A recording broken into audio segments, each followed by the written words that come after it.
Let's take a closer look at how this measurement method works. A tube is located inside each Coriolis flow meter.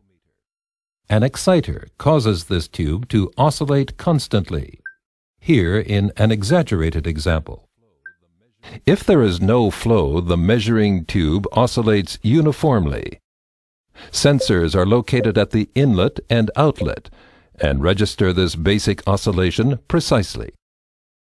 As soon as the fluid starts to flow in the measuring tube, however, additional twisting is imposed on the oscillation as a result of the liquid's inertia. Now, due to the Coriolis effect, the inlet and outlet sections of the tube oscillate in different directions at the same time. The highly sensitive sensors pick up this change in the tube oscillation in terms of time and space.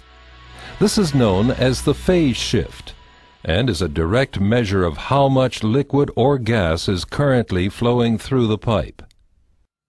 The higher the flow velocity, and thus the total flow, the greater the deflection of the oscillating measuring tube.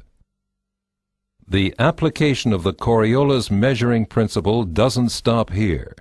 It can also be used to simultaneously determine the density of the flowing fluid. To do so, the sensors also register the oscillating frequency. In other words, how often the measuring tube moves back and forth in 1 second. From the animation, it's clear that a tube filled with water oscillates more frequently than a tube filled with honey, for example, which has a far higher density.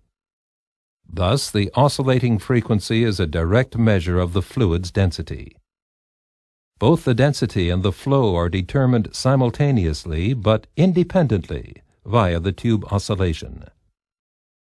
Endress and Hauser has continuously revolutionized and perfected Coriolis flow measuring technology in numerous innovative systems. This measuring technology is unique, as it's the only way multiple process variables such as mass flow, volume flow, density, temperature, and even viscosity can be measured simultaneously in